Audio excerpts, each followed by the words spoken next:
very kind of international, you could say.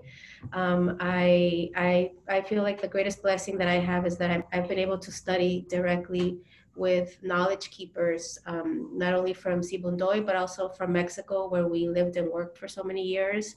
And now here in the territories of, what is called the United States, where I currently work and serve medicine. So thank you all again, and I look forward to sharing. Thanks, guys. I hope it's okay with everyone. I'm going to go ahead and record this. I'm going to keep it confidential. I'm not going to share it with anywhere, but I just want to keep it for my own records. I hope it's okay with everybody. If you don't feel comfortable with the recording, you can hide your video if you'd like. Okay. I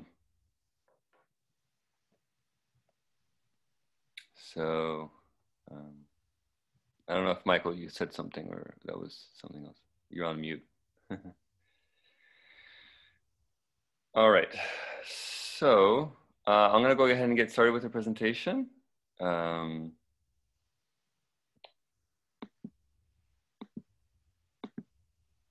Okay. All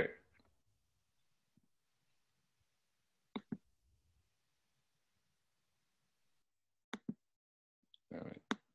Okay, everybody, so let's get started. So today's presentation is called Ethical Consideration with Psychedelic Healing Practices.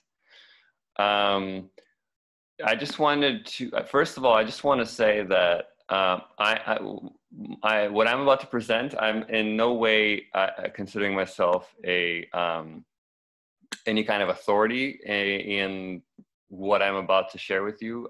I don't want you to take it that way, and it's information that I'd like you to consider, but it's something that you have to discern and be critical on your own accord too. It's not like this is not information that's official or something that you can necessarily rely on. It's just something that you want to consider and think about. So I just want to preface it that way.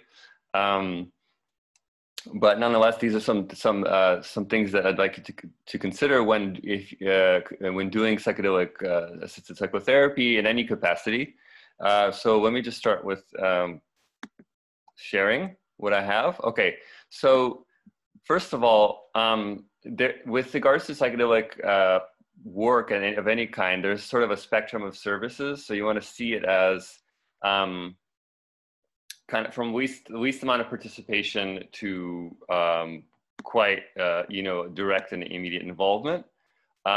So you have, these are the sort of main kind of groupings you have. We have the first one is Psychoeducation and Referral. So this is just a very light, like, giving your clients some, some research articles or some information about psychedelics, or, to making a referral to maybe an offshore clinic or a church setting or something of that sort. So that's very kind of the first initial kind of type of service you can provide. Then from there, a little bit more intensive, people do pre and post integration therapy, where you can prep the client in therapy. And then after they've had their psychedelic experience, you can maybe do a post sessions and offer, some kind of integration therapy. And then the next level is you have legally sanctioned treatment centers. These are things like ketamine clinics. I think that's the most popular thing that is legal right now, that you can actually go and do, and without any kind of gray area. At least in the United States. Of course, offshore we have all sorts of like ibogaine clinics and things like that. And then the other thing is you can also, obviously, you can sign up to be a research subject and then like a study with maps or things like that. That's another way that you can, the service is kind of experienced. And then from there you have church organizations and retreat centers that offer, psychedelic therapy or ceremonies, and and these are in varying ways. Some of them are like nonprofits, and these guys will talk about it. I think they know a little bit more about it because they have their own organization. But some of them are nonprofits, some of them are underground. And then you have obviously psychedelic assisted psychotherapy, which is an underground thing where a therapist would actually sit with directly with a client while they're under the influence. And so there's probably more types of services, but these are kind of the main ones that I've broken down, so that you can kind of think about it that way. And as we go along, if you have any questions, feel free to chat in, and I'll try to respond as I can. So, okay. All right. So let me just start with psychoeducation. So the first step of this, what I recommend is educate yourself.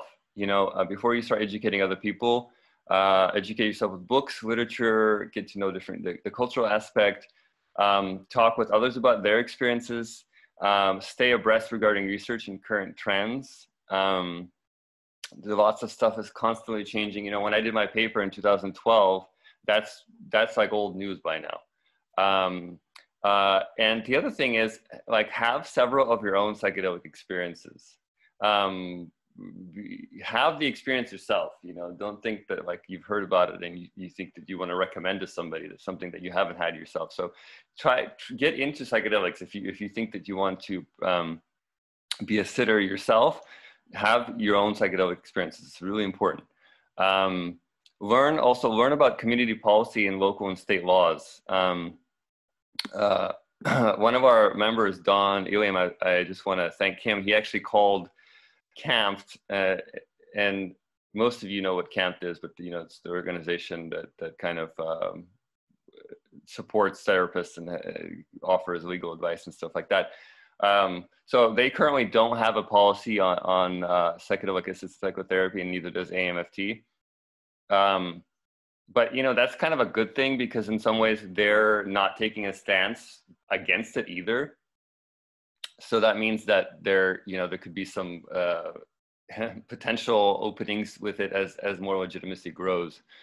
And also, it'd be a good idea to educate yourself on the cultural significance of the application of different types of medicines and which ones are more suitable for psychotherapy.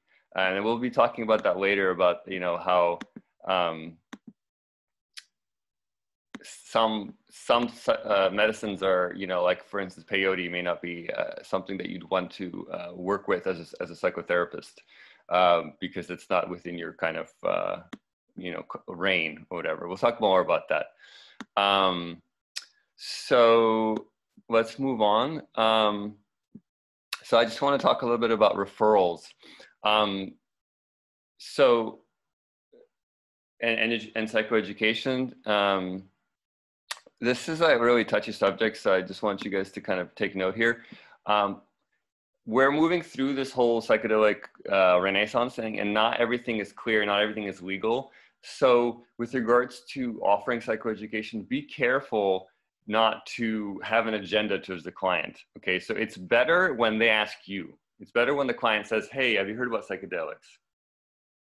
So it's better when they ask you on their own accord. So because suggesting psychedelic use to an unsoliciting client is a risk and a liability you're taking, because then you may later have to take responsibility for, well, my therapist suggested it, and I was, I was in a vulnerable state or something like that, where I needed help. So be careful what you're suggesting and whether or not it's inappropriate. You can provide information and literature that is objective, both in areas of research and prehistorical legitimacy, so you can educate them. But again, avoid having an agenda towards the psychedelic priesthood. It's not for everybody. You don't want to you don't want to stuff it down everybody's throat and say you need to take psychedelics. Also, offer pros and cons. Psychedelics are great, but let's face it, it's not a fix-all for everybody. And having one psychedelic experience, there's a lot of misconceptions about it, like, oh, I'm going to take this trip and I'm going to have this transformative experience, and it doesn't work like that.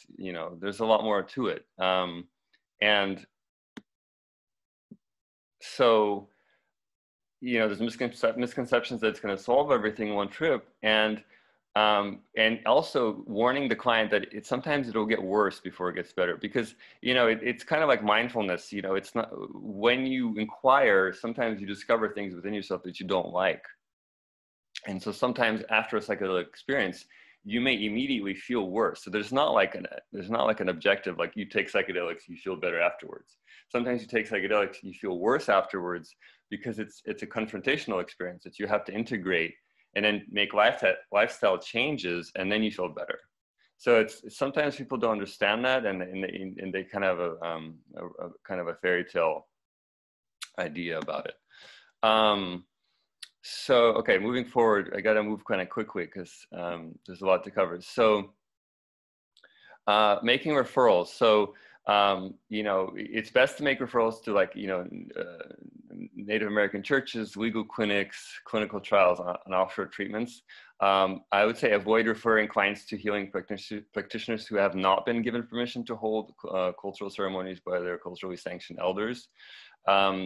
You know, people who are kind of questionable, who they are, and what, you know, it's a community. You don't want to just, you know, support as people who are, or refer to people who don't know what they're doing even.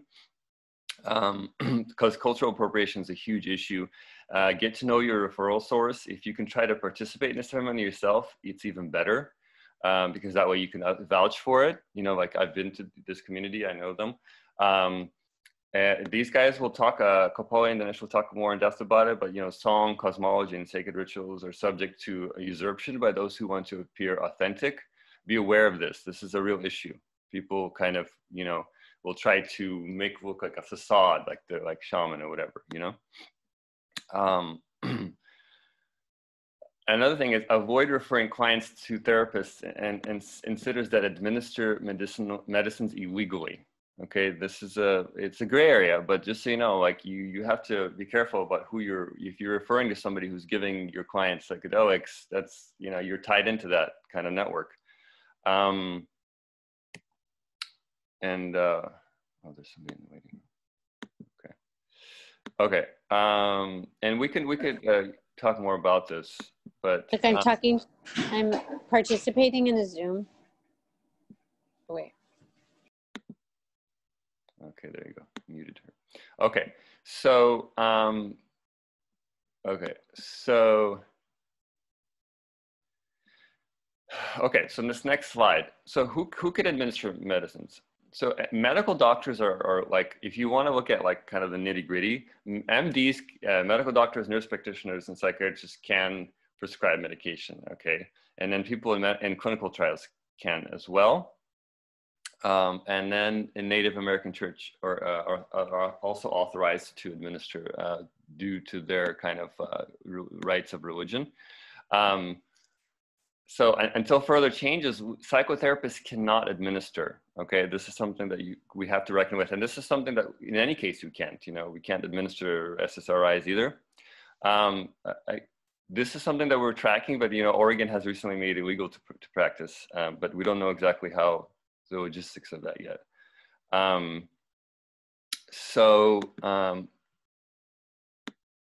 Okay, also referring. It's illegal to refer your client to a drug dealer, okay? If a client comes to you and says, oh, I want to do psychedelic assisted psychotherapy, and you say, well, I can potentially sit with you, we do prep work, and they're like, well, I don't know where to get it. You can't just be like, okay, well, you just call my drug dealer, you get the drugs, and you can come meet me. No, that's also, you're setting yourself up. You don't want to do that. What's a little bit safer is that you can offer information about dispensaries. Like in Oakland, they have, like, you know, Zide Door, which is a legal dispensary. And it's like a church. And it's also ethical. It's more ethical to provide information about psychedelic communities where clients can inform themselves and meet other like-minded people. So you can provide information about, like, where they can connect with other people and talk about it, and then they could be self-determined in their pursuit, but you're not actively giving them any leads. Okay. Okay, so here's the thing. Next part. Vetting. This is a really important thing. So when a client comes to you, if you're even considering doing at any level of the spectrum, doing any kind of psychedelic work, you have to discern opportunism. People often will look for a quick fix pill experience. Maybe they don't want to do the work. Maybe they want to take a back seat in treatment. They just want somebody to fix them, you know? And so part of psychedelic work, I don't know if you know, in my experience, it's extremely important to take ownership of the experience if you want to get the effect. I also suggest, you know, meet in person and build rapport and perform full assessment. I don't recommend long distance with this. I know some people do telehealth traditionally with therapy, but with this, I would recommend against it. If somebody calls you and they live in Los Angeles or something, I would help them find somebody in their area that they can work with thoroughly and consistently in therapy with, because it's better that they become your primary therapist, or you become their primary therapist, not just some kind of a one-off thing, because you want to monitor them and everything like that. Also, the other thing I recommend is if you decide to do psychedelic assisted psychotherapy in any way, I would always require pre and post integration. Like I would say, okay, you have to see me in therapy for, you know, a month, you know, 4 sessions minimum or something like that, or however long you think you decide, so that you can, it could be a little bit more legitimate, that you can work with them, you can prime them, you can identify their process, you can teach them, you know, body-oriented techniques and mindfulness, so you can really prepare them so that you feel like they're ready and they feel like they're ready too. And then require post-integration so that you can have sessions afterwards. I would say if you really want to be ethical about it, because it's already gray area whether you can even be doing this, but if you're going to do it, make it thorough, you know, make it so that they get a well-rounded service. And I would not participate in somebody who just wants to be like, okay, can we do it this weekend? I would say, no, I'm not available. You can call somebody else. I'm not going to do that with you. And here's some other really important things about this is assessment. So you got to screen for stuff, screen for drug use, history, current medication, just like you would with any assessment in psychotherapy. But particularly with this, you know, explore what other services they're using, including psychiatric and holistic. You know, you can defer responsibility to their psychiatrist if they're on medication and they want to get off. That's another thing is sometimes to look out for is a client. It's a big issue. A client will come in and then they're saying, I want to take psychedelics, whether with you or in general, and they're on a bunch of medication. And some of these medications, they either don't work or you can't take them with psychedelics. And so, and then they're coming to you and saying, oh, what am I supposed to do? Well, sometimes they have to get off their medication, and some people are not able to get off their medication because their condition is like, maybe their depression is really bad or whatever. And so you always want to defer out to the psychiatrist to help you take some of the responsibility off, because you don't want to be the one that says, oh, well, my therapist told me to get off my meds and now I'm in like now I'm in critical condition. So this is really sticky area here because you know, people, they come in with meds. And so you don't want to be too quick to make an agenda for them to get off meds. Also assess for past trauma and mental health history, assess for their current social support systems, to make sure, you know, see what's going on with them. Contraindications. So, you want to provide psychoeducation about the dangers and harm caused by mixing psychedelics with, you know, regular pharmaceutical agents. They should be consulting with their psychiatrist and be honest and candid. Many clients are just coming to their psychiatrist and saying, I'm going to be taking psychedelics. What do I need to do? Can I take this? Can I take that? Can I get off my meds? Some psychiatrists won't be willing to give any recommendations. Some of them will be like, I don't approve of this. You know, I'm not going to even consult with you. Some of them will be supportive. Some of them will be like, okay, let's help you taper off. Nowadays we have there's people like psychopharmacologists who are specializing in this stuff. So like the one guy is Spirit Pharmacist. So you can give your client this website, and this guy he will consult with your client and give them like a thorough analysis of what the medication that they're taking and how that's contraindicating with their pharmaceuticals. So that's another third party, which is great because you can have your client talk to their psychiatrist, you can have your client talk to this psychopharmacologist. So then you have two other people that are responsible, at least in part, for this. So you're not the only one, and plus you're like out of scope. You don't, as a psychotherapist, you're not dealing with medication anyways. Does that make sense? Yeah, so that's a big problem. Make sure you keep an eye on this. And I think, I don't know if, a lot of times ayahuasca ceremonies too, this stuff is overlooked many times because there's not enough screening. Okay,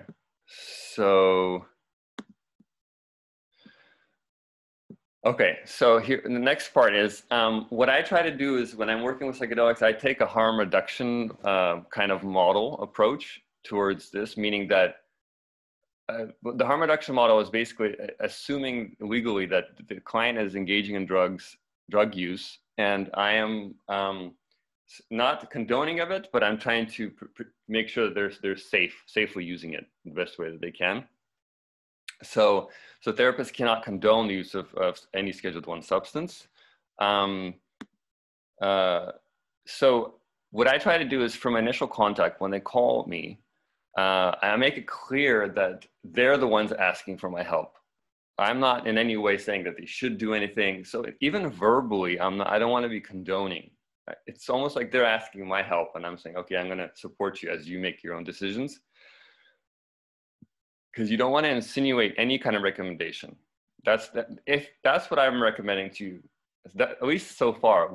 Things may progress in a year or two where we'll be able to be more condoning of it, but as of now, this is like the most safest approach you can take as a therapist. So upon request, offer preemptive pros and cons for psychedelic medicines, make it clear that it's their choice.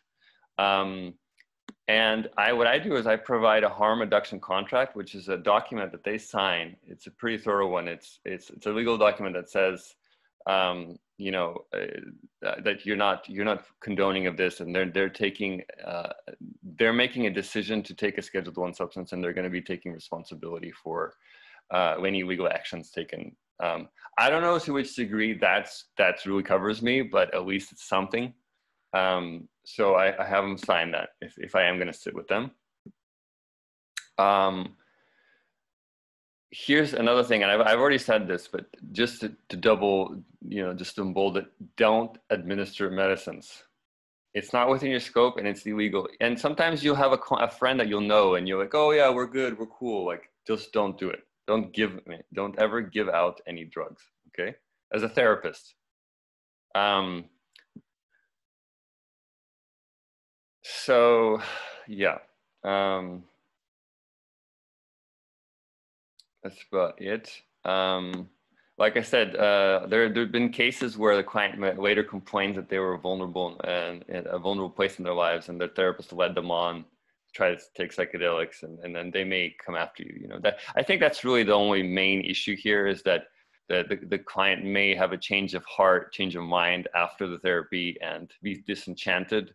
And if you haven't been clear and you haven't kept your side of the street clean with regards to, I'm not suggestive, I don't have an agenda for you to do anything. As long as you're keeping your side of the street clean, you should not have any problems. But the problem is that if you do have agendas, and you're trying to be suggestive, and you want them to do something, and you want them to make decisions, they can later come back and say, my therapist was suggestive in this. So, all right.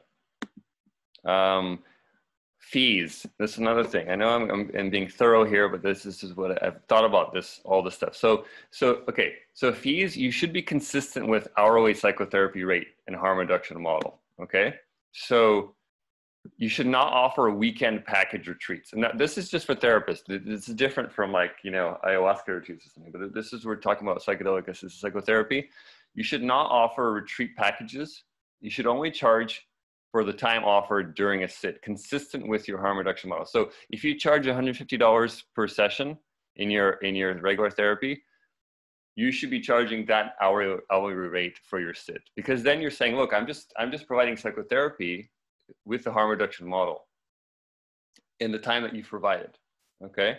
And that's it. I'm not doing anything different than I usually am. And as any therapist, tips and fees beyond the hourly rate would be unethical. You should not be taking other money other than that. You should refuse it. You should say, no, I'm only here for I'm treating you the way that I usually am. Also, avoid dual relationship. This is a strictly healing relationship. It does get even more sticky, of course, because, you know, you may be coming to their home or an Airbnb or something like that.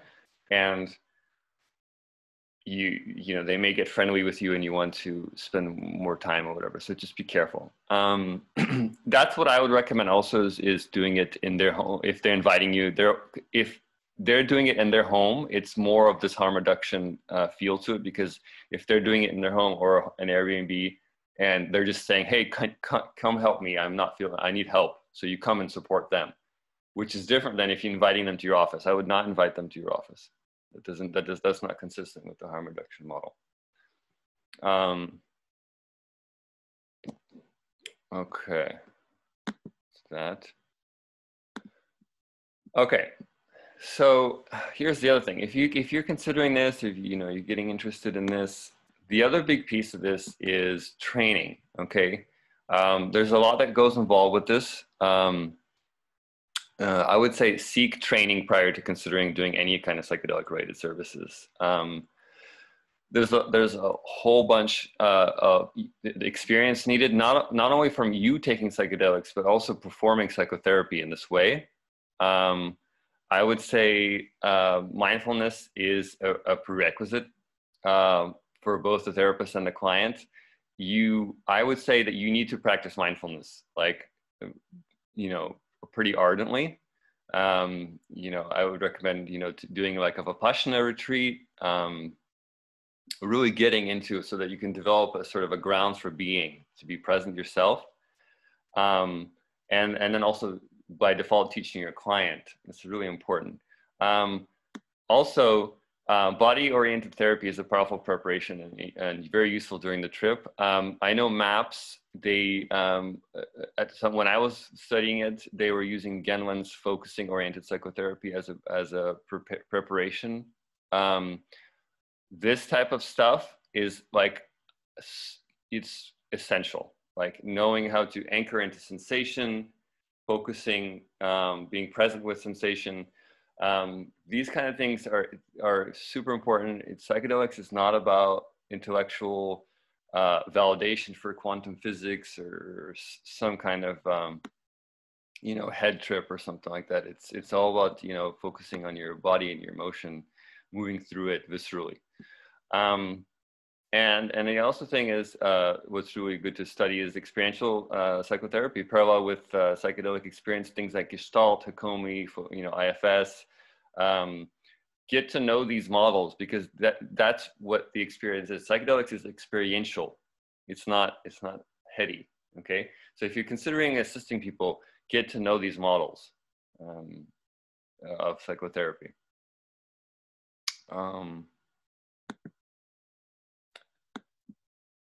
All right, and then this last part, I'm moving into as a kind of segue into Dinesh and Kopali's, because they know more about this, but this is my little piece. I'll just, as a way to segue. So there's the cultural piece. It's super important. You can't leave out the cultural piece, because psychedelics come from indigenous cultures. You can't look at psychedelics without looking at the cultural piece. It's just impossible. So, so the sanctity of certain types of medicines and ritual practices need permission by native practitioners. Song and ritual rites methods have a sacred heritage that cannot be appropriated without permission and consultation from elders. So that's something to think about. Although, MDMA, LSD, and often psilocybin, have more versatility with Western administration. Like with LSD, you have roots back to like ergotamine, and they would use it in Europe, like and things like that. So the white people have actually some roots with psychedelics. It's just been a bit lost. But things like ayahuasca, peyote, wachuma, toad medicines, they have a stricter guidelines for who could administer and hold ceremonies. Okay, and that's something to understand and really be keen on, because it's what we're talking about all over, racism, ecological deforestation, all these things are all tied in. That's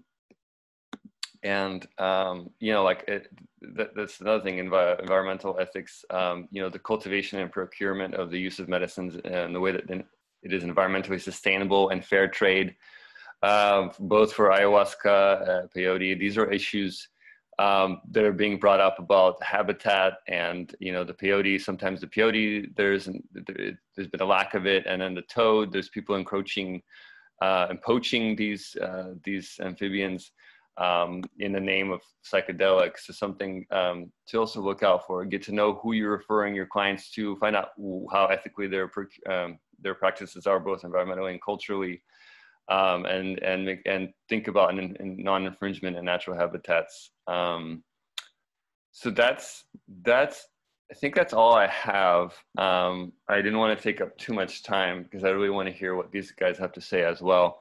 We have the option of doing some questions. I don't know if you want to ask me any questions about what I presented, or we can also have questions at the end. If there isn't any kind of burning desires, I can pass it on. Does anybody have any questions about what I have kind of just shared? Does it all make sense? Yeah. Excellent. Dimitri, Lori here. Yeah, excellent presentation. Thanks. Hey, Dimitri, this is Don. Hey, Don. Hi. When I talked to Camp, I was surprised at how friendly it's the one person I talked to. But you said it clearly that they were very clear that the client needs to bring it. It needs to be their agenda, and that that they will be making a more of a position known after it's legalized. That they said they're not avoiding that. It's just they're waiting to see make an opinion on something that is actually legal. So just wanted to add that. Right. So we just got to stay tuned. Stay tuned. And thank you for doing this. This is great. Yeah, I mean, I just want to say that the stuff that all these little logistical things and nuts and bolts and all these little things, I don't think that we talk about this too much. I think it's sometimes just assumed that we kind of know what we're supposed to do, but that's why I wanted to talk about it, because I think it's good to flesh out and really just bring it up for us, because I know some of us are doing it underground and stuff. So could I ask one question about, would you say if someone to one of the churches,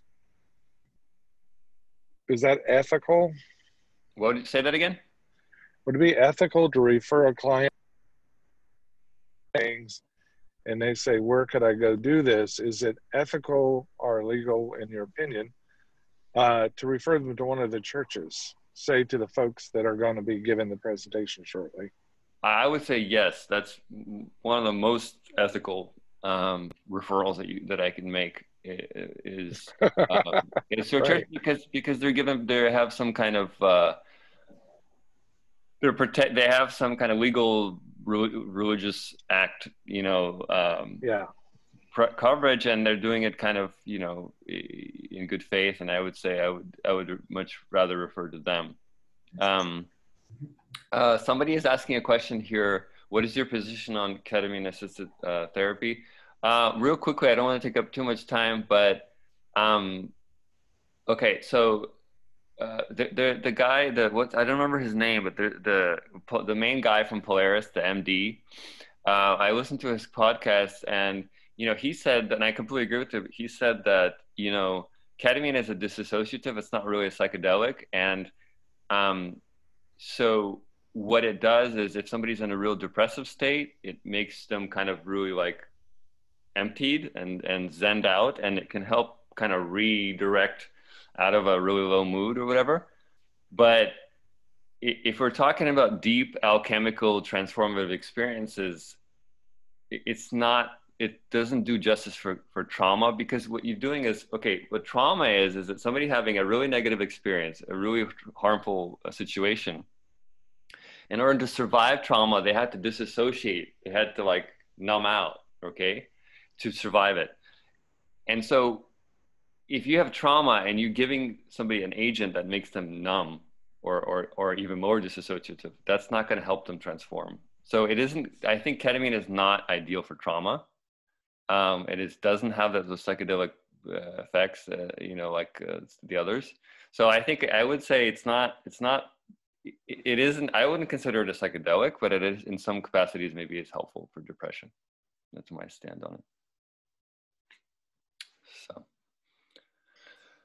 I have a question. Hi, I'm Marilyn. Thank you so much for this presentation. Hi. You mentioned psychedelic communities and referring clients to those. Are there any in particular you would recommend? Yeah, so I'm in the South. I'm in San Jose. There's this one called, there's a meetup called Psychedelic Pilgrims meetup group. You can look it up. You can Google it. I know there's the San Francisco Psychedelic Society. I know there's MAPS. Me and my wife, we've participated in all sorts of stuff. We've used to do psychedelic dinners for MAPS, where you'd invite the community to have a fundraiser. I don't know, it's about, I think it's more local. It's whatever you can kind of get, you know, I don't know if there's Facebook groups, but I know there's some communities like ecstatic dance. Before COVID times, you know, ecstatic dance are open floor, and there's some communities that there's some overlap where you might be more likely to find people that are involved with psychedelic work, but nothing in specific that I can really say. Okay, great. Thanks so much. Let's go ahead and hand it over. I think it's time.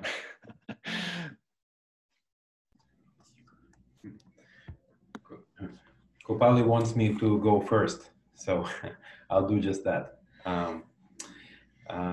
Well, greetings everyone. Again, my name is Dinesh, and I thank you, Dmitry, for creating such beautiful framework. I'll go a little bit more spontaneous in a conversation style. So if you want to interrupt me or ask a question if something is not, you know, not clear, please feel free to do that at any time. You know, as I mentioned, in a way, I put myself through a guinea pig experience in my own career. I became inspired to provide and offer ayahuasca-assisted healing process, and kind of believed that that is enough. And so I went and I started working with people, bringing them to ceremonies, assisting in ceremonies. And then we started that program in Mexico. And actually, I realized that it's not enough. And I then went back and went to school and got my second master's in counseling psychology and became a therapist to be able to actually contribute within my capacity and professional capacity to their healing. So that just, for myself, is a telling example of how important and valuable is psychotherapy as a framework for healing of the psyche. And also at the same time, how unique are the possibilities, the healing possibilities with psychoactive medicines. Ultimately, I believe the psychoactive medicines help us to include both cognition and affect, and somatic and spiritual dimensions into healing experiences. And that expands consciousness. And so since consciousness itself is healing, the more consciousness we can generate in these dimensions, the greater chance we have for therapeutic change. So we are facilitators of consciousness in these different, to expand into these different dimensions. And it is very inspiring to have this access to these plants, right? At the same time, the conversation about ethics, ethical parameters is really practical because what I noticed, well, first of all, let me say this. When we get inspired about possibility to heal, because that's what we're here for, right? We want to do this work. As therapists, we're constantly challenged to examine our own shadow. That's a part of our profession. We're challenged to look into our own shadow. So there is always a shadow aspect of that. And the shadow aspect of being inspired to heal better is falling in one of those roles, like a rescuer, oracle, voyeur. Those roles were familiar from doing therapy itself, right? We always want to, we can want to show up as a rescuer, as a helper, as an oracle, or voyeur. So we have to be vigilant to maintain therapeutic stance and work in the transference, countertransference dimensions proactively to turn clinical phenomena into phenomena we work with, rather than give in our and lose our presence into these roles. And so what I noticed through my work in Mexico is, without that training, psychotherapeutic training, without that constant challenging of ourselves, by default, we fall into that roles. So by default, we don't become more neutral and adapt to work with facilitating consciousness. By default, we fall into the roles. And so when we went to Mexico and we would take people to our retreat center after they had done ibogaine assisted detox, not with us, with multiple clinics run by expats in Mexico. It was a rarity to encounter a clinic or provider who would treat people ethically. Across the board, people would be reenacting these roles: oracles, helpers, rescuers, voyeurs, and of course the question of financial gain and recognition is always another parts of the shadow aspects that we tend to reenact in this work. So obviously it's important to be aware of that for the efficacy of the clinical work, but I have to say it's important for saving our own, for ourselves. Once we get lost in these roles, oof, it's a treachery path, and it's hard to climb, pull ourselves out of these places. It may take a lot of effort and pain to do that. And so I will be quite honest, in my personal journey, if it wasn't for Kopali, my wife, who really kept me in check, sometimes in ways that felt very uncomfortable for me, I would be stuck there. So it's thanks to her and her wisdom and discernment that you know, I am where I am today. And it's still not easy, but I'd rather be with what I have now than rather than one of those places. You know, in a practical sense, when we are in a retreat center and people come to us, the psychotherapeutic lens offers such an important contribution to understanding when and how expanding consciousness is helpful or not. Like, let me give you just a couple of examples, practical examples. So imagine a person who was addicted for 10, 20 years, tried different things. The family is desperate. They're allocating sometimes their last resources towards this, very promising new detox with ibogaine, right? And the psychedelic provider emphasizes death, rebirth. Your ego will die. It will be decimated, and some new shining persona will emerge and carry you through the rest of your life. That's oftentimes the promise. Or they offer psychospiritual exploration alongside the detox process for an addict. What we understand as psychotherapists is that, before dismantling the ego, before the death rebirth, we need to attend to ego strength. We need to attend to coping skills. In fact, ego death rebirth is an archetype. It is a calling that happens naturally in one's soul's journey through a lifetime. So I'm not to decide at which time a person needs to go through ego death rebirth. I'm to assess and understand at which stage developmentally they are and what ego strength they have and what resources and coping skills they have to introduce them and facilitate that type of experience. And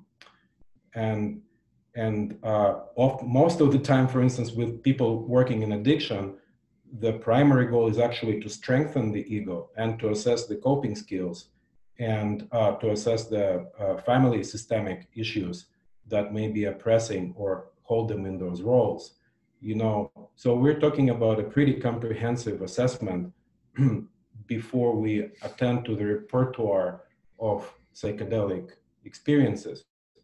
And so in this context, I ask myself a question: in service of what am I offering soul manifesting substance? In service of what process? Why psychotherapy proper isn't sufficient? For what reason that wouldn't be sufficient, right? Am I trying to compensate resistance to therapy by guiding them? Am I trying to be more needed and prominent or break some resistance? Can we work through resistance and defenses in clear consciousness in therapeutic space? So what necessitates using and recommending of use of these experiences? So these are the important dimensions that I tackle. And paradoxically, I find myself now when I work in conventional outpatient treatment, like addiction treatment, I notice that in 80% of the times, I don't need to recommend ayahuasca ceremony to my clients because, it's hard work, but they're doing work in just therapy proper and in groups and in client-centered therapy is good enough. So that's just a consideration to on my end. So I think in our role as facilitator of consciousness of good enough holding object, that the space that permeated with our presence and curiosity is oftentimes quite sufficient. So let me also give a little bit of an explanation of how I perceive psychoactive substances, how I myself conceptualize them. That helps me in my work. So on one hand, we have sacred plants, plantas sagradas or entheogens, soul manifesting plants, right? On the other hand, we have psychedelics. In my work, it's critical for me to make that distinction. They're not the same. Entheogens are not psychedelics. Psychedelics are not entheogens. The sacred plants or entheogens are often carried within living traditions, living indigenous traditions. In fact, we have access to them. We have the privilege to heal and to explore them. because indigenous people who had, you know, been marginalized, oppressed, displaced, managed to preserve this tradition, and not only they preserve them, but they're willing to share them with us. That's why we have access to this plant: ayahuasca, yahe, peyote, and so on. Datura, iboga. So we know these things. Ethically, we can't act like we don't know. We know. So ethically, we have to practice what we know, right? So we have to start by considering the tradition and you know, refer people to the student or the carrier of tradition.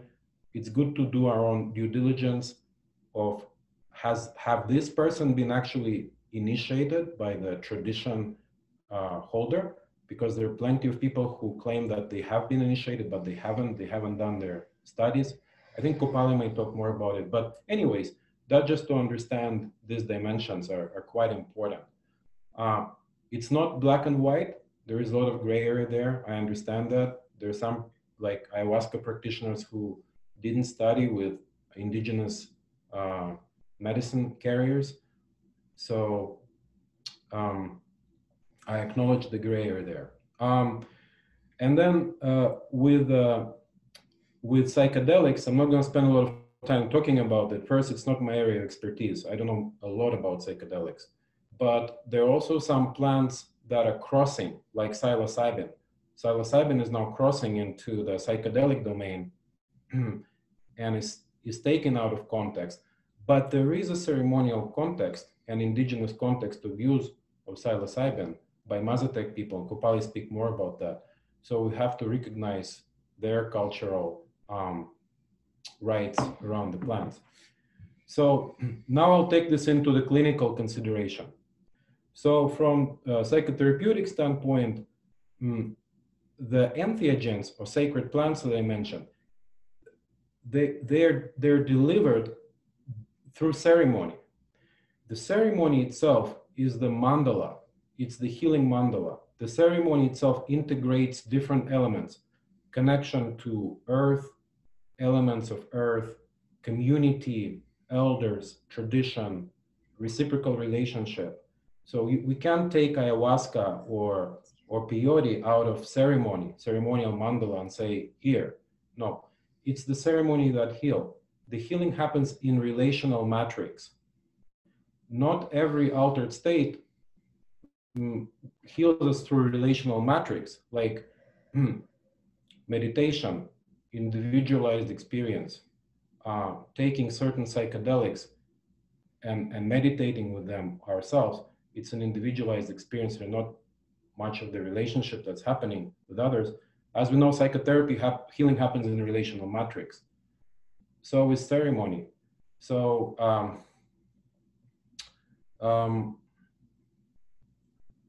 why am I mentioning this? Why is it important for our work? It helps us to understand when we are called to assist as therapists, someone in their work with psychedelics or entheogens, we can ask ourselves a question: what am I called to do?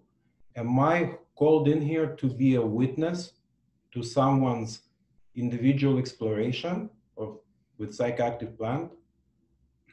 Am I called to provide a ceremony, so a relational mandala of healing experience? These are quite different roles. So as a psychotherapist, usually we would be called to do psychotherapy, and then at some point, perhaps to hold space for their individualized exploration with psychedelic or mind-altering plant. When we move into relational matrix domain, into ceremony domain, it opens up a whole range of questions.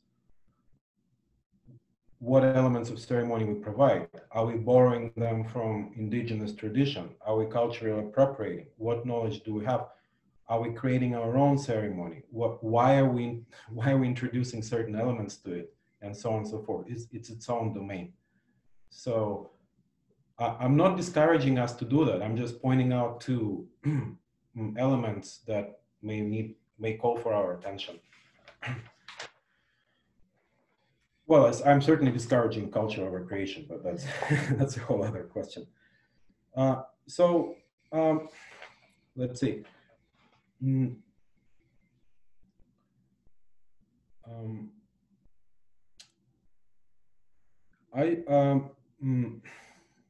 I think some of the lessons that I learned from this practice is to deepen my ability to be a good therapist, to practice evidence-based models. When I sincerely attend to that, I become better at assisting in ceremony. So assisting in ceremony and gaining great psychoactive experiences, yeah, sure, it helps me to be a better therapist, but quite frankly, honing my skills and deepening my skills as therapist helps me to contribute, to play an important role in the healing process. And I'm also able to see more. Paradoxically, I started to see that the way that indigenous medicine people operate in the ceremony space resembles to me how we operate in our therapeutic container. It was very fascinating to see for me. I'll just give you one example. Sometimes when I sit in the ceremony and I see a person going into what I see as a pretty chaotic experience, right? And they may need my presence, they may need my help. I didn't know what to do. Naturally, I want to step into the role of a helper and fix something and help them. So it was from actually Kopali and other ceremony leaders, they observing them, how they come to their space, and they just ask a question, how are you? And then they pull back and they observe how they observe the phenomena, how much can be packed in the simple question, how are you? It invites person immediately to step into their witnessing, observing consciousness. How am I, right? While they're in a chaotic space. So it is an intervention and a diagnosis. And so they step back and they observe how the person responds to the question. And then based on that, they choose from the next appropriate therapeutic tool or intervention. That is, of course, me interpreting what I see. It's not, I'm not saying that's how they're formulating their action. But it was a great teacher for me to understand that there is a cross-cultural or universal wisdom in maintaining therapeutic stance. Less is more. We don't need to do so much as we need to be present and honor the mystery of therapeutic change that we observe. So I'm noticing that I actually took less time than I was planning on, and that's great news for me. That's a progress. So maybe I'll just open myself up to questions and have you ask me what is coming up for you.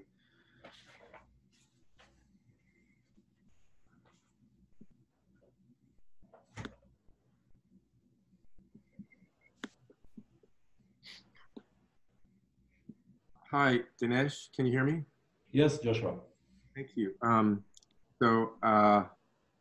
Very, very psyched to hear both y'all's presentations, because I'm a psychotherapist and I'm somebody who stumbled into really meaningful experiences doing psychedelics and entheogens, and was fortunate enough to just have a reverence for it and learn from it.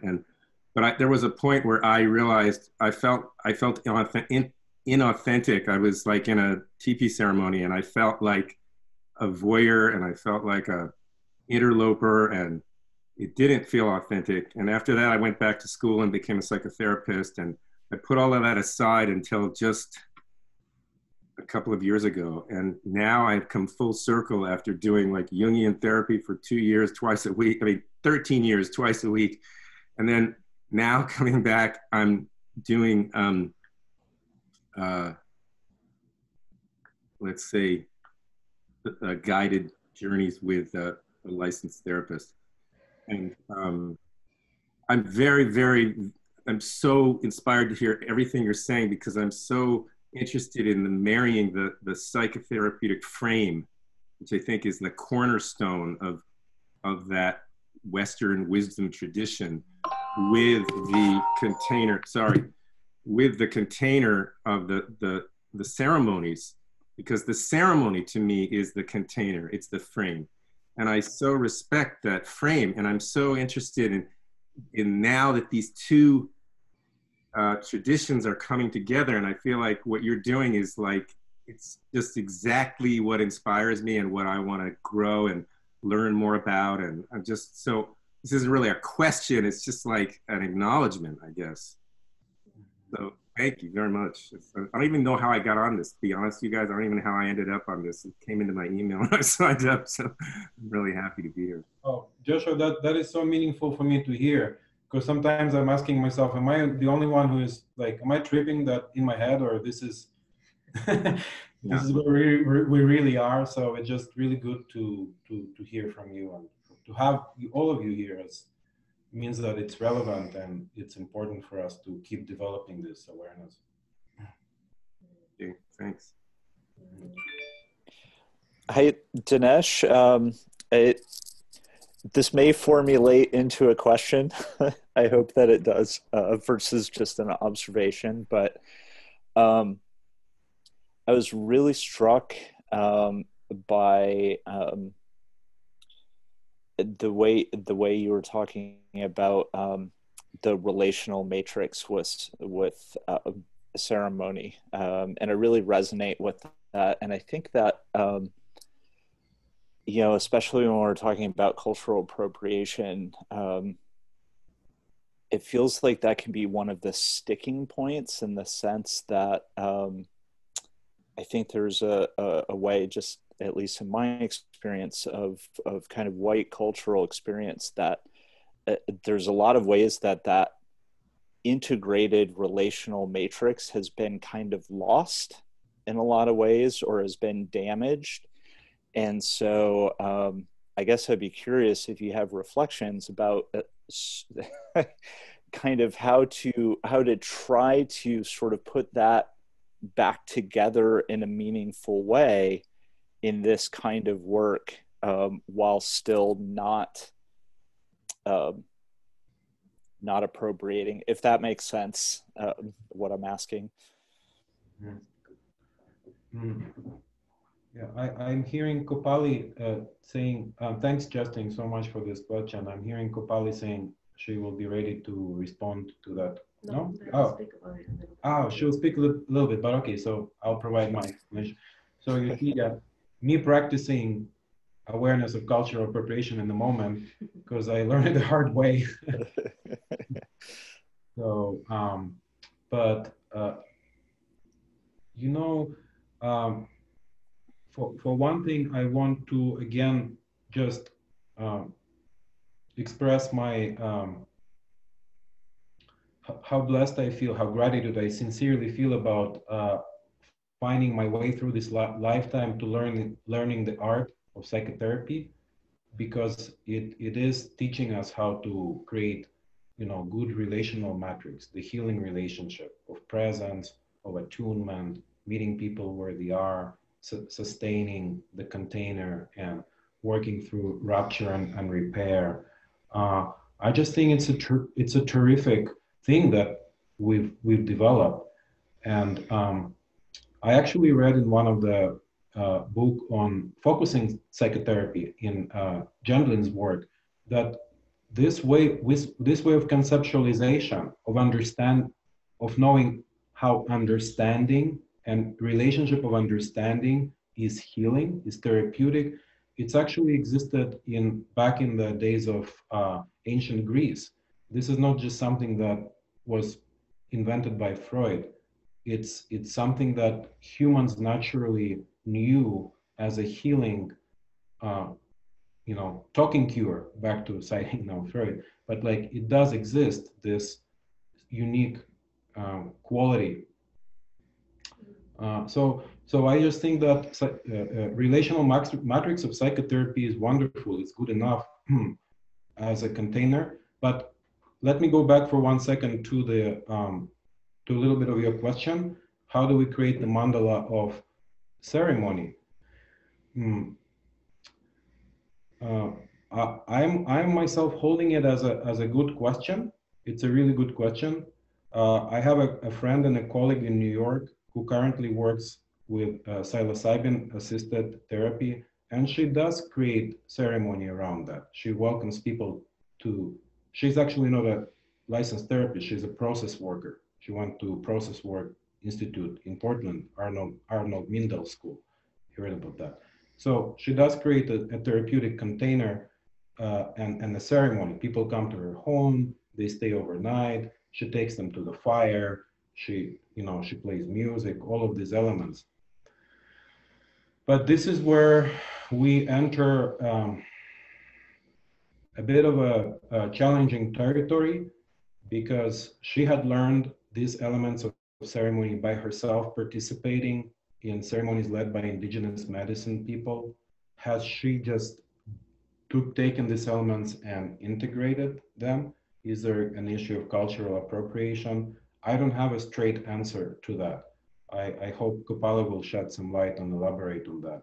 What I know is that, yes, the elements of nature, if we can integrate them in ceremony, for instance, or community, are profoundly healing. The fire becomes a living being in the ceremony. It's the wise, living, spiritual center of the ceremony. You can come and attune and talk to fire. So, how do we integrate that when we do this type of work? I just want to acknowledge the question. I don't have an answer myself right this moment to that. Thank you. Help, Kopali. Yeah, well, how about let's start with Kopali, since we have not so much time. Okay. All right, let's see here. Share screen.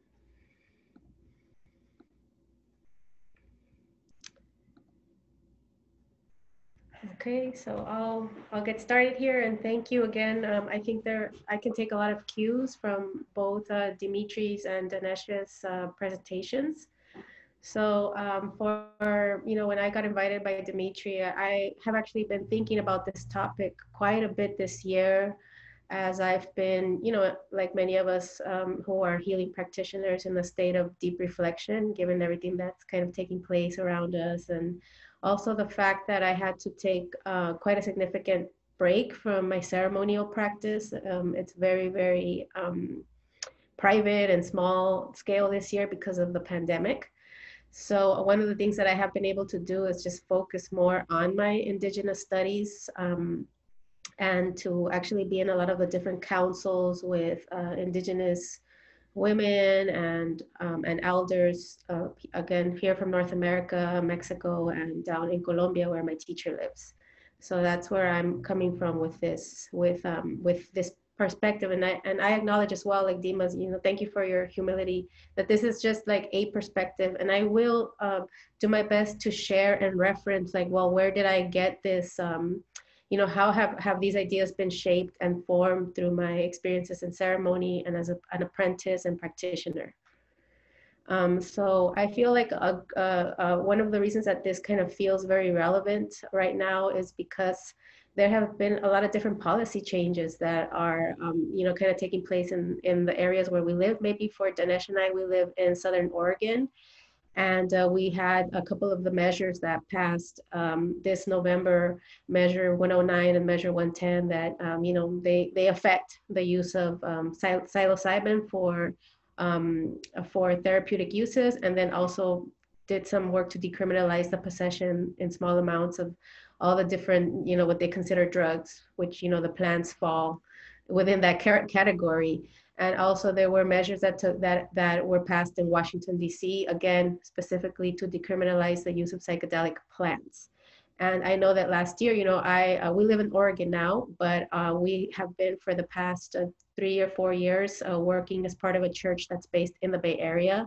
I lived quite a bit of my life and met Dinesh in the Bay Area. And so that community there, communities are, you know, very relevant, I feel, to, you know, my world, my medicine world, because a lot of our participants from our ceremonies are Bay Area folks. And I know that, you know, for instance, Oakland passed their citywide ordinance that also decriminalized entheogenic plants. So there are some really kind of interesting policy changes happening, you know, and so that's kind of new, we could say, you know, and there are a lot of things that are not new, like the sort of the ancestral practices behind a lot of the entheogenic plants. And also, I think, you know, not just for like quote like indigenous, like, you know, you know, in one way, when we say indigenous, we mean like First Nations people, you know, so like the people who have been subjected to Western colonization, and who, you know, live in a state of sort of resistance to that trend. But you know, as an indigenous person, within that definition, I also acknowledge that all people also have indigenous roots, you know, and a lot of you, or a lot of us, are in states of reclaiming that. And I think psilocybin is actually an interesting plant because, you know, there's a lot of lore, a lot of history that identifies that, you know, the use of psychedelic mushrooms is, again, you know, was present in ancient cultures around the different world. It's not as like tied to a territory as ayahuasca having been tied to the Amazon, or peyote being tied to central Mexico and the southwestern United States. So things like that. So let me go on to my next slide. So I do want to speak a little bit because for at least for me and for us, because I have worked a lot with Dinesh as my partner, my husband, we work a lot internationally because of legal kind of limits. One of the limits is that my teacher cannot even come to the United States because he was arrested here in 2010, having been invited by some well-meaning, you know, like lovers, connoisseurs of ayahuasca ceremonies. He was invited, wasn't properly even told what the different laws that might apply to the importation, or, you know, like, to him bringing and coming with medicine to serve groups of people here in the United States. And he was actually put into jail for that. And in his country, in Colombia, he is an acknowledged traditional healer, a taita, who has permission to carry and possess and share his medicine without these limitations. And so when he was arrested, he was told, you know, you can't come back to the US for however long. He has to this day, it's been 10 years now, not been able to travel here. So this was one of the reasons that we have also, or that I had decided to, you know, kind of go and live in Mexico, where my ancestry is from Mexico. And I, you know, there's a lot of different, you know, you have access to different ancestral teachings there. So we went and we worked there for a while.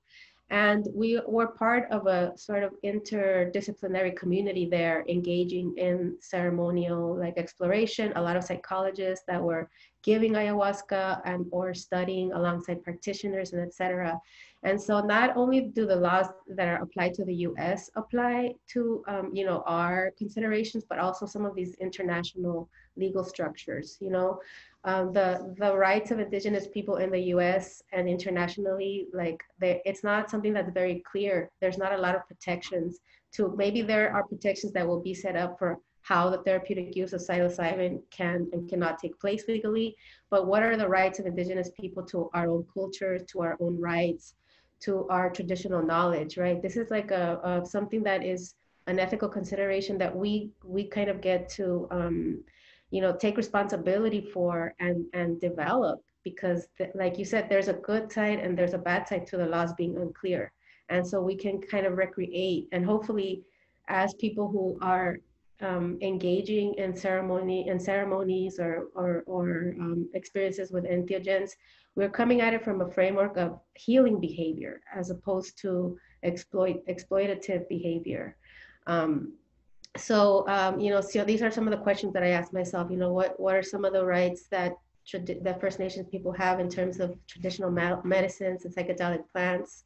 or the, those plants that kind of cross over, what kind of protections exists, for the plants that are specifically sacred plants. As you know, here in the US, for instance, the decriminalization movement, specifically as it tries to include and just kind of blanket all kinds of different plants in there, that community is definitely including peyote, and the voice of Native American authorities is very like prominently saying, do not include peyote in your list of criminalizing the substance, because you're infringing upon Native American efforts for sovereignty, So these are kind of ethical considerations that come in, and one of the questions that I like to ask myself, and that I think is always like, I need to be responsible as I practice my craft, is it possible for us to practice our ceremonial work, our psychedelic spaces in a more decolonial manner, so that we are not perpetuating, violent systems on Indigenous peoples. Because even as an Indigenous person myself, I did not grow up with my traditional teachings. I did not grow up speaking my traditional language, and I have a Western education. So even I myself can recreate colonial behaviors if I don't take the time to self-reflect and become very aware of what what colonialism is, how it impacts communities, and etc. So, in our work, like I said, we also do take people to Colombia to see our teacher directly and experience the medicine in the territory. And we also still work in Mexico, where my family's from, and where we have a lot of beautiful connections and a lot of people who are part of our, our web of relationships with our ceremony work. So these are some of the kind of legal structures that internationally are referenced in discussions where we are specifically discussing the rights of Indigenous people to things like traditional medicine, ceremony, our ceremonial tools, our language, our customs, our ability to make decisions and to forge a future, our ability to carry on and pass on that wisdom. So these are some of the international laws that exist. We don't have to observe any of them or regard any of these as practitioners in the US, but I think the ethical question is there. Let's see what else. So one of the ones that comes up a lot in our international conference is definitely the UN Declaration, Indigenous Peoples' Rights. Our teacher, Taita Juan, when he was able to legally come to the US, was invited, for instance, to go to the United Nations office there in New York and be part of some of this, some stages of this international work. And there are definitely within that declaration some articles that speak about the cultural rights and traditional knowledge, which includes the cultural asset of our ceremonies and our ceremonial knowledge, our plans, and the territories tied to those are included in some of these legal frameworks. Even though, like I said, like the U.S., particularly with this last administration that was very racist, very anti-Native, like none of this. You're not required to observe or honor any of this. And so one of the problems that I think that we identify as Native people, as Indigenous people, is that there really is a lack of comprehensive policy in terms of how we are able to protect what the rights and the considerations and the Indigenous future in terms of these rights and these rituals. So this is an opportunity, again, for us, an invitation to be allies and to be helpful and to be in the state of understanding, at least, of this dynamic and this threat. And one of the things that, all of this, I'm not a legal scholar, and I'm just telling you, like, what are some of the ways that I have had to educate myself to walk my path with cultural responsibility in terms of how I relate and how I represent, this knowledge that is shared with me, that I have permission to share, et cetera, and so there's a whole other world that doesn't really get talked about, that many of us may not even have access to, which is what is taught through the actual lineages of the Taitas or the shamans, the actual medicine carriers, and those are also ethics and laws. They're not like laws like written like Western laws, but there is a sense of deep like a deep sense of responsibility, and you're really asked to uphold some of this tradition, and so for instance, people I think that even the topic of cultural appropriation, it is kind of it's very controversial. People don't a lot of circles don't actually acknowledge that it's like a valid, that it's something that can validly exist. But I think from the Indigenous perspective, we have for our purposes, for in terms of cultural responsibility with sharing ceremonial rites, we do speak specifically about having a teacher, because these are traditions that are passed on through generations. We talk about specifically when you have a teacher, you have to have specific permission to not only, because you can go and you can learn, anybody can go and you can ask, how does this medicine, how does this ceremony, how can it benefit me? But it's a whole other realm of permission to be able to then take that knowledge that you gain from that teacher and say that you can heal somebody else, or that you can offer the ceremony and the knowledge to somebody else. In effect, that you can also become a teacher. So all of these are kind of more explicit. And so that is why when we share, like when I present myself, I always say I am studying with my teacher, and I should also be clear and transparent about what specifically I have permission to do. I have permission to share ayahuasca, a hair ritual, as it is taught to me by my teacher, with his instruction for healing and for spiritual growth. I don't have permission to train other people. I don't have permission to initiate other people, or to, and I should, and furthermore, I understand that if I have a question, if I don't know, I need to ask before I just take it upon myself to like start to create all these other kind of structures, around my ceremonial work. So again, this is not written in stone, but these are ethical considerations that I think a lot of us do have as practitioners, or as people who have permission from the Indigenous knowledge holders. Okay.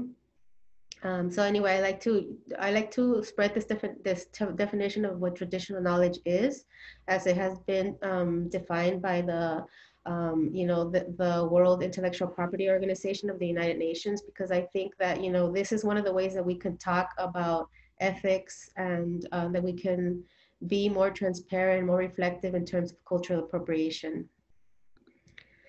I just wanted to kind of bring it back and be a little more practical, because I don't want to put anybody off with my talk about the cultural appropriation, but just wanted to share a little bit of what I feel has shown up, certainly for us in the psychedelic spaces, in our kind of interdisciplinary, intercultural spaces, even the ceremony spaces. And I think a lot of what we're talking about is problematic. Even what Dimitri has shared are really settler colonial practices that we perpetuate within these spaces. Like, for instance, the extraction of the plants without proper regard for how that could be biocultural theft, how that could put the plant in danger. This is very important, particularly with plants like peyote, but there are other plants that come from the Amazon that are also taken without permission, and used in these sort of pan-Indian type ways, kind of like mixing all kinds of different plants in the ceremony just because you saw it happen in some other ceremony. So those extractive practices, from an Indigenous perspective, they are experienced as a replica of settler colonial practices. The other more kind of even more, I think, harmful practice is the replacement of the Indigenous wisdom keepers. When you replace that role with just any old novice who went to the Amazon and drank ayahuasca during a retreat, came back to the United States, and decided to take it upon themselves to build a church and start giving ayahuasca to people, you have not only extracted a sacred plant from its territory and its cosmology, but you have also attempted to replace a truly irreplaceable, valuable figure, which is the wisdom keeper, whose wisdom has been bestowed through generations of oral knowledge. And this is harmful to Indigenous peoples. It's perceived as a harmful, you know, a non-healing behavior. And so, you know, this is, I think, one of the things that we have to be always discerning. And I'm certainly not suggesting that any of you all here sort of fall for these, but it's kind of out there. And a lot of the people who even come to us and may ask us about ceremonies, they might have been experiencing some of these practices. They might have gone and ended up in some of these circles and been, you know, even a little bit, you know, traumatized by those experiences. Because I think any person, you don't have to be Indigenous. I feel like a lot of people, we do have, we are able to recognize the difference. You know, that's been at least my experience, you know. So I try to, I feel like if I come at this work in a very inauthentic way, the person that I'm working with, they can be white, they don't have to be Indigenous. They know that they're being, you know, bamboozled out of something deeper and something more beautiful. And then another thing that Dinesh sort of mentioned is also that economy of privilege, like making the ceremonies have really become very inaccessible.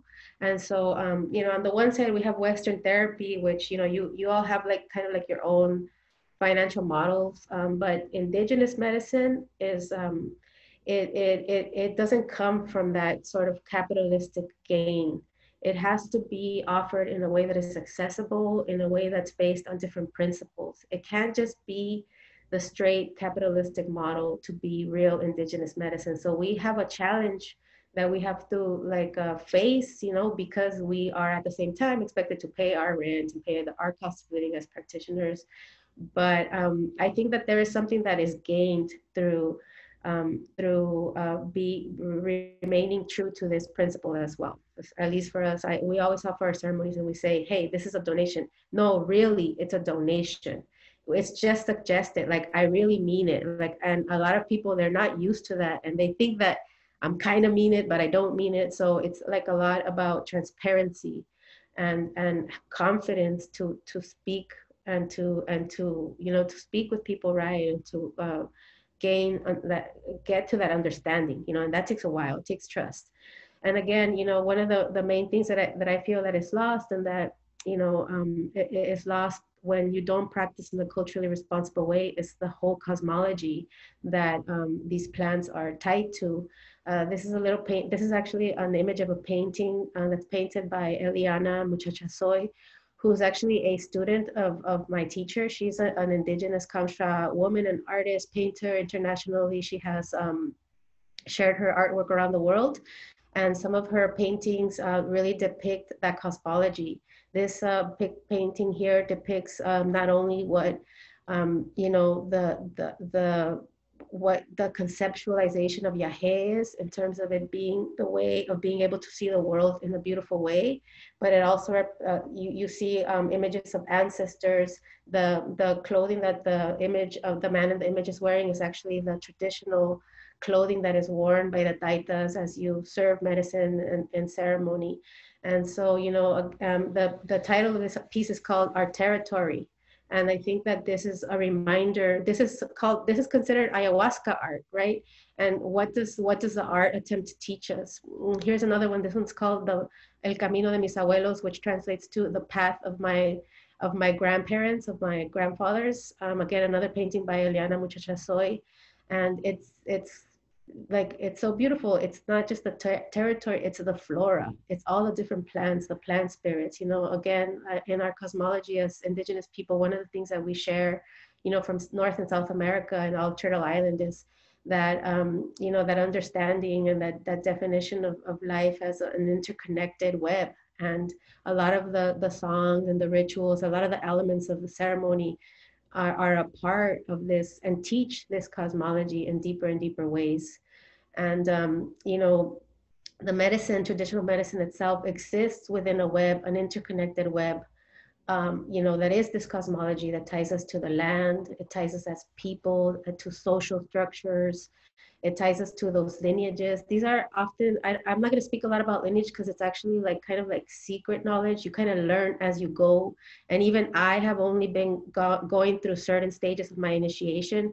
I will be initiating for the rest of my life. I will never get there because, you know, I just didn't, you know, get to be born into this. And I also don't live in this territory and I don't have that social role that the taitas and the mamitas do in down in the territories, right? So I have my own sort of like my own homework, and Dinesh has his own homework that we, you know, we're being taught and instructed by our teacher.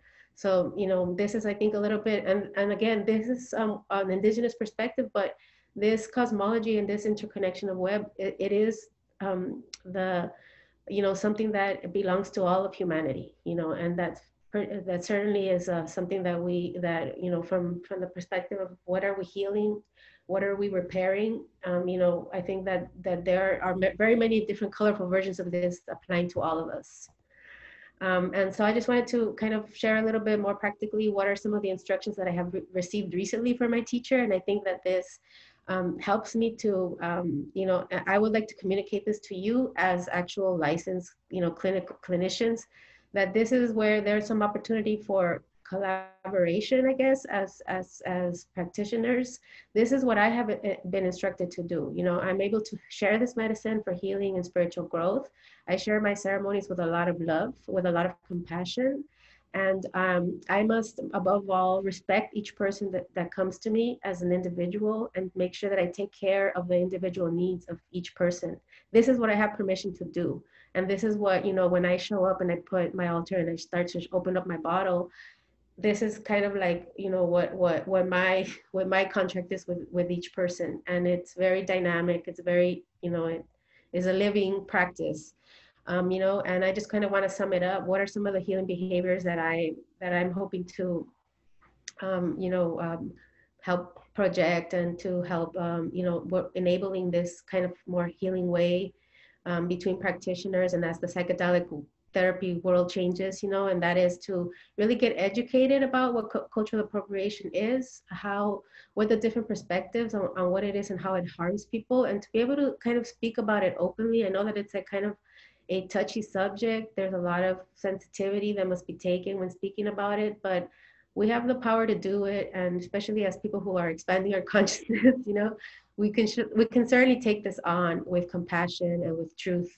And again, when dealing with anything related to the indigenous plants, you know, give yourself the gift of approaching it with a sense of wholeness, with a holistic mind, as it is a traditional medicine, and it does exist within that cosmology and that interconnected web. And another thing that I want to really kind of take to heart is one of the ways to apply indigenous wisdom, indigenous spiritual wisdom, especially as it pertains to human liberation, is to make sure that our ceremonial spaces are sacred and that they are inclusive, that they are anti-oppressive in our language, in our cultural practices, and they provide a brave space for all persons. And this is very unique to each community, like the people that you might serve, the people that might be coming to our ceremonies. And we have to really, you know, cultural humility entails a state of ongoing learning, a state of ongoing development and awareness. And so this is just a closing quote that I have from a Native American writer who wrote this beautiful book called Native, on really like, you know, she was raised to be a Christian, and she's also part white American and half Native American. And so she says, you know, decolonizing our table means recognizing that sacredness moves and breathes all over, oh, sorry, I can't even see my own quote. all over the place, in all people, in all creatures, in all things. So communion becomes a space in which we say everyone and everything is loved. And I just found this very, very inspiring. And, you know, this has been guiding my work this year. What else? I just want to close again by acknowledging my beautiful teacher, Taita Juan Bautista Greda Chindoy, Sibundoy Putumayo. And these two friends on each side are also teachers of ours. Herman, who's an artist and sculptor from Sibundoy. And on the left is Edgar Cruz, who is the brother-in-law of my teacher. And he's also a civic leader there in the community. And Taita Juan is also a political leader in the community. And here is our contact information. We are in the process of founding a new church. We left our old church, and you can kind of be in touch with us if you ever have any questions, and you can reach us through Dimitri as well.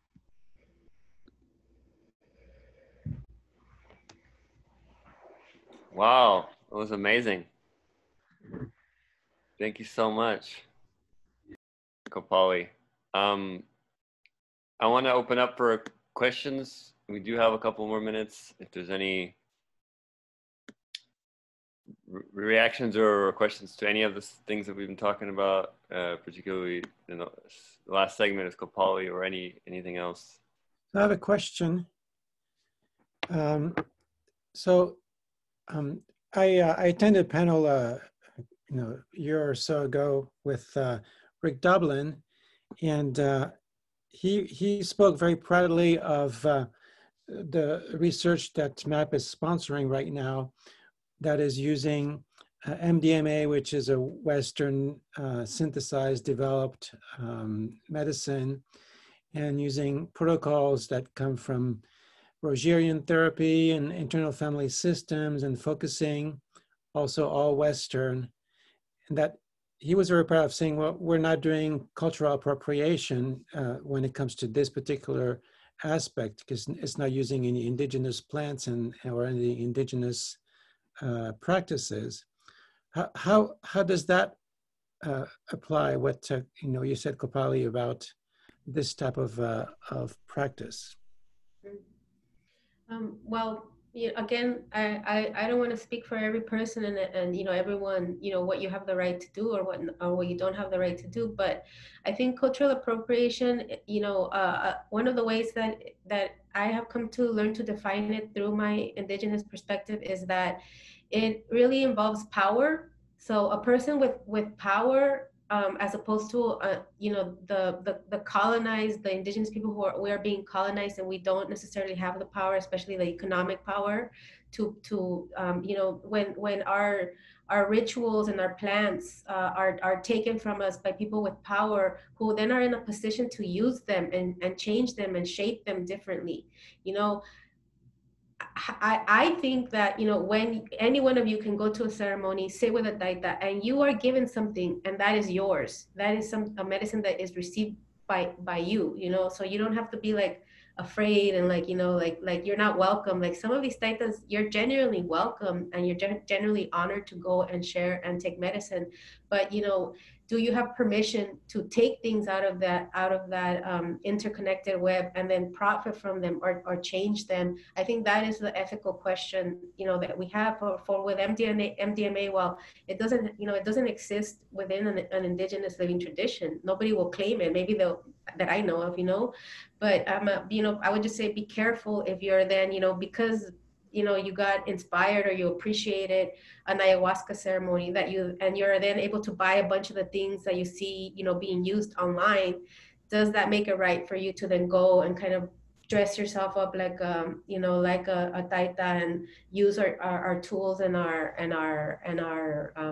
our elemental elements, our ritual elements? I think that's where the issue of cultural appropriation comes, and it does come with power, and also with when you become a member of the family, do you take your hat on and off? Like, do I then go and say, in this moment I'm indigenous, I'm an apprentice, let me study and learn, and then I get to remove that hat, and then when the time comes, I don't care whether or not I'm watching out for the good of the community in Sibundoy. So I think that's another dynamic. Let me also say, I want to add something real back to your question, Fabrice. Is I just want to acknowledge the fact that we live in the living culture, in the expanding culture. Like, we live in the phenomenon of reclaiming our abilities to heal with the use of this consciousness expanding substances and molecules, which seems to have been with us as long as we existed as human beings. And in the example that you presented, the molecules developed by Western scientists and the frameworks developed by our communities, our lineages as psychotherapists, it strikes me as true, as a very legitimate, not only practice, but also way to look at it, like way to analyze. Is this in integrity? Is this ethical? And to come to an understanding that it is. Now, it would be a different story if something that I noticed, even among my friends, no one is immune Like, I'm not immune, I make my mistakes. Like, for instance, they do the cannabis circle, right? And then they place um, the woven tapestry from ayahuasca altar, from Shipibo tradition, and they place their cannabis objects on that to enhance the atmosphere of sacredness. I understand that they're coming from a good place, but imagine that like a life coach or a fitness coach who never had training in psychology or psychotherapy would decorate their office with books from Freud and Carl Rogers and see clients in coaching and have an appearance that they're here to deliver something, you know, of value. Like, it would also feel quite awkward to say the least, right? So we just want to be attentive to that. I also want to add that, you know, what I think what's been resonating with me too is that I would say get to know also your own traditions. Like, for instance, in some of the sessions that I have recently, like, I like to play like Eastern European music because I come from Belarus. I was born in Russia, and my mom is from Belarus, and I have a Jewish background too. But there's a lot of ethnic beauty that is not just in South America, like, and there's that music, the ethnic music of Eastern Europe, and some of the songs, they have such beautiful medicine in them too. And so it's the whole idea is not to just, oh yeah, we have to play these ikoros and that's all there is to it, and we have to like shape it in this way, but like get to know your own spirituality and make it so that if it comes from you and from an authentic place, then you don't run the risk of trying to create a facade that it isn't real. So that's what I encourage. Get to know your own true, authentic spirituality.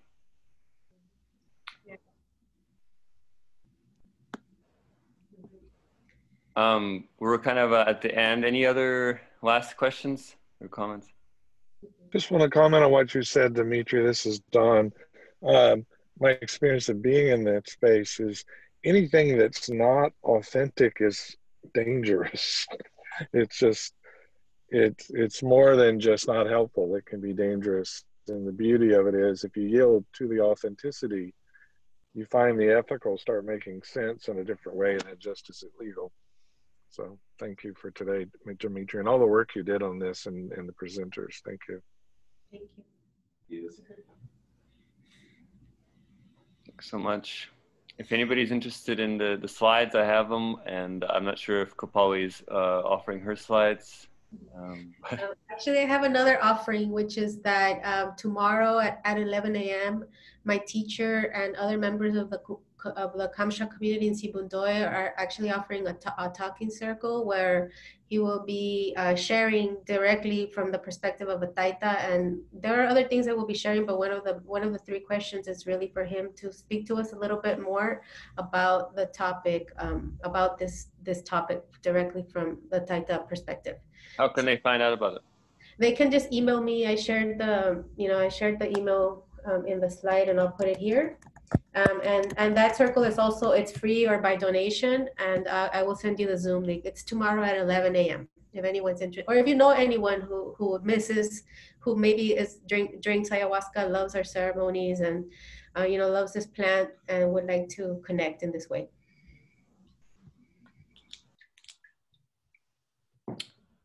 All right, guys. If you feel like donating to these speakers, we have a PayPal link, no obligation. And if we don't, we want to try to at least appreciate as a gesture of gratitude. Yeah. Whatever, if you choose to donate, we'll send it to Taito Juan, to our teacher in Sibundoy. Yeah. So. Okay, everyone. I wish you a lovely rest of the weekend, and we will see you. We'll have our next presentation will be on queer community and related to psychedelic. I forgot the title, BIPOC. So look for an email. And again, thank you so much, Kopali and Dinesh, for everything. You guys are beautiful. Thank you. We're so grateful for this, truly are, and yeah, hope we can connect again. And I'll be popping into the circle myself. So thank you very much. You'll see me. Thank you. Bye, everybody. Bye.